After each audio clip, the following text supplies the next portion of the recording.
Le nyo nyateƒe ma enya be ova do mo aƒoxlã egbɔ katã na mi ade ezɔ ŋu kple susu be nenye be etsia egbɔna la ne miatu ɔɖiɖi zɔ ke fia be eprotete tsia be magage ɖe aƒeme na mi o. Nenema li Mawu kple gbetɔ ŋkumea nye miama ɖo mi va de dzesi ye be ya ɖewo yɔ etsia dzana tsɔ gbea dzi abe Burkina Faso kple tɔmo katã. Ne dza nenema etɔ kawo li ŋu ɣitɔ zi kple tɔmo katã ne woɖɔ nenema kɔ woshina gena ɖe miaƒe tɔmo eɖewo tɔ katsi tɔmo katã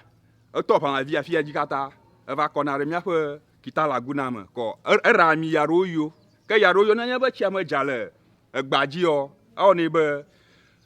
mienɔna save afia dzi miete ŋtsi ya ɖewo yio miehiã ne tsi gake ga ɖewo metɔ egadɔ gbogbo fún kpa abe alea ke wodzɔdzɔm afia ene mikpɔkpɔ me ene.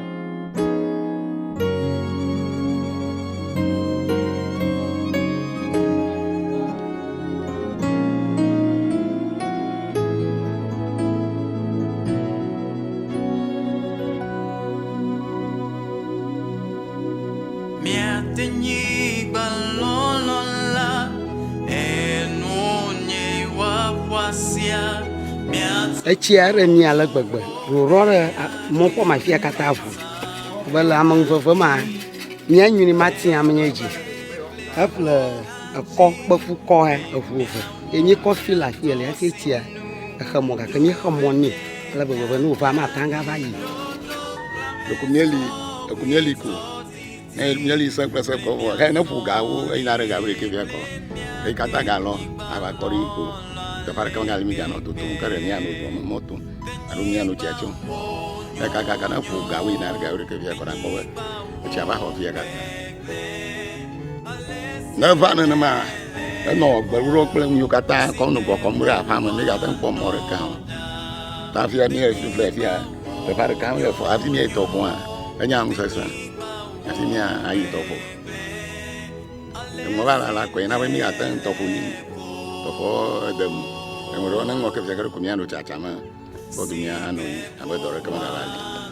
eta be tsia hã kɔ ne ge ɖe tɔ kɔ fia via tɔ sebe menye tsiviwo kɔ eglu ʋe. Ene assembly la ne aŋlɔ afia ɖe nyigba die he ablame electoral area magblɔ be etsi ƒe fuɖenama ɖe eva ge ɖe aŋlɔ afia ɖe nyigba dua me yi ke be teƒe yi ke wòva koa ewoe nye die he ablame alãgbati kpɔnga kple avake kpota ewo ŋku be míele ƒe dzinu 11 me gaƒoƒo ya ma etsi menɔna etɔme suna gbɔ aɖeka o gaƒoƒo ya ma ye menye ɖevi míenɔ tɔƒo de ma mi kuna ʋu eyina dzidziƒe hafi ete va kpɔna elãvi aɖewo elena míegblɔe be alo amewo gblɔm be wokpɔm be etsia evana ga ɖewo me gakea ne menye ɖevi eva eɖo fifi fia evana gakea mevana va ɖona teƒe ya o yi ke be nye ŋku ne ƒe dzinu 11 ma enye yi ke eɖe fu nyia eɖe fu aleke gbegbe yi ke be efu ɖe nɔviwo yi ke be nya be assembly me la yi ke le wo teƒe na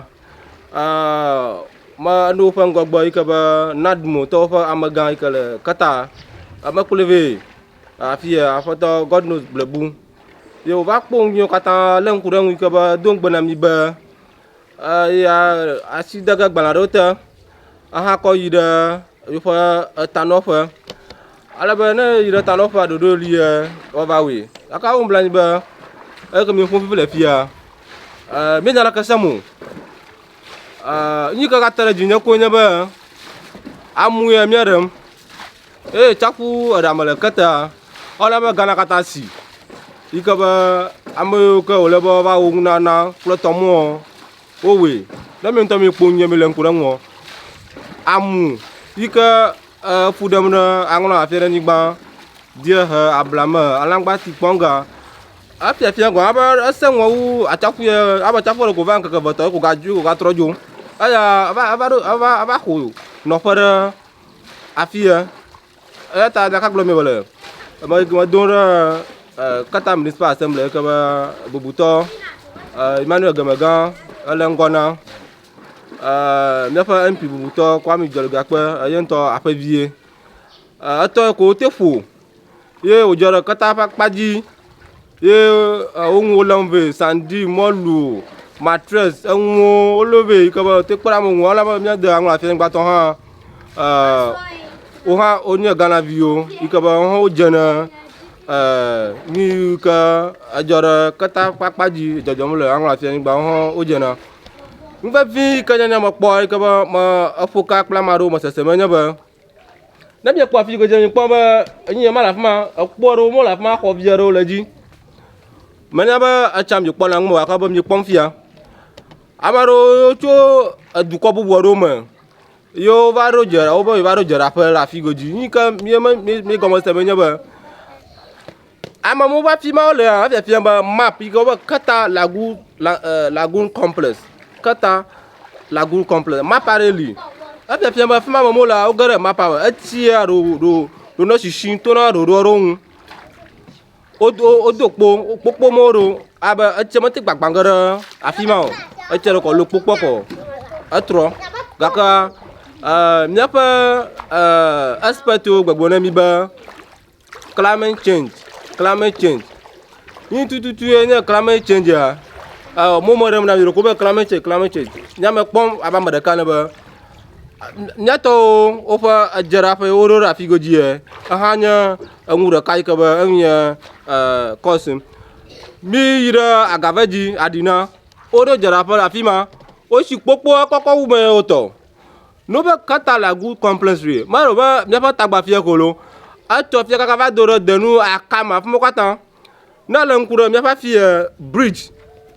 yi ke woʋu le afi ma fi bridge ameli tsã o gake tsi meva na afi le ka fifi le fi bridge ali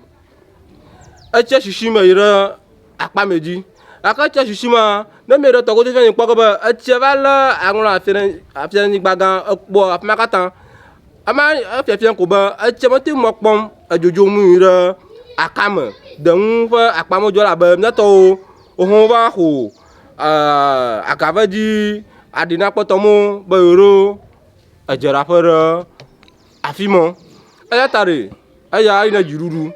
wobe kata lagoon complex re nyi ta wòli ɖoa ewɔna be xexea me katã hã nya be míagbɔ afi godzi ya kata lagoon complex yi ta woɖi ɖo eli nenema eya ta mi koko ƒo no be nɔviwo va xɔ teƒe mo eɖi kpokpo be yewo dze ɖem ye ame eve ame etɔ̃ woaɖu ŋu mele du yewo ɖi ƒodo eye ŋuwo eme tso ŋu kpɔ mi va le wofu ɖem ɖe dumeviwo etsia me dzɔdzɔm o ŋdi ya me ƒoƒom o ne abe gatɔ̃ gã ne mi va afi godzi ye afi mi tɔ fi afi mi to togo eta etsia va xɔ nɔƒe ɖe afi me dzɔdzɔm o mɔmo wole afi ma etsi ma wo ɖo dzeraƒe ɖe afi ma that's salmon that's diamond solar salt ne yi ɖe akpa mi that is 7 seat company ame eve yawo dze ɖe ma enya ame ɖeka ne mekpɔm be woƒe wɔƒea hã le me ye nye ke efu ɖem eta nye ne climate change ye expresso gbegblɔ ma le baba ɖem na mi míaƒe amewo kuku eƒe va yi ma míaƒe MP eva bia biabia ɖe le sewoƒe me biabia wòbia eŋuɖoɖo minista alo minista va ɖo ŋu eke be eƒe nyaŋua gbegblɔm be yewo ɖoɖo wɔm abe dziɖuɖu ne be yewoa ku míaƒe amu ya me abe ame aɖewo kpɔm be amua ma exexem eƒe míege ɖe 2022 ye ya ewu ŋu vɔ kaka enya ɖeke medzi mo eya ta yi ke nyamata kɔ da dziɖugbe fia nye be amu me kukuwo ne dziɖuƒe priority amu me wo be woku na mi ne ƒe priority edzeraƒe alo companywo le afi diamond solar salt 76 woli kpokpo mo etsiwo mete zɔzɔm alo le be ale be va le ŋku ɖo ŋu ne woƒe dɔwɔna yi ke be awɔe be etsi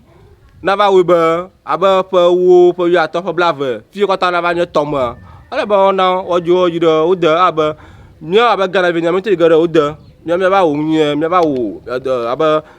business aɖe wɔm kɔ wova wɔe be amewo ƒe agbe alo teƒe amewo le on va trop te pas comme le mien si le on va faire nous mieux nous le que tamu la fier que fia mieux yigo ata wa tu man pourquoi ma da la mi ba e ma mi ashimi mieux va ala ba mi ha gana vie mi mi fa do ni ba nyu o do judu gbo e ka ba mo ko kan kata minute pas assembly ka ba bubuto Emmanuel Gamaga ala ngwa gbona aja atara dukpala ngwa u mi shama ata gbadashia ala ba waru minister gbo aro regional minister gbo aro dukpala gbo mi fa MP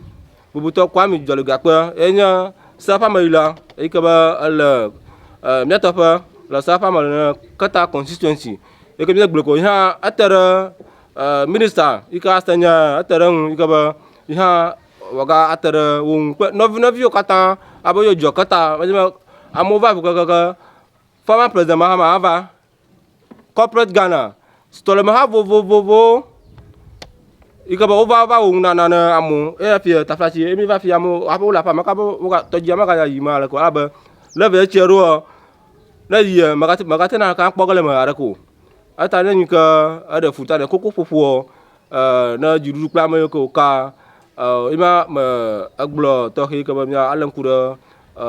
do ngi ka ta wo fi nad moto ko va ojo mi ka nyala kasemo e mi sa nyala cho o ha ogbo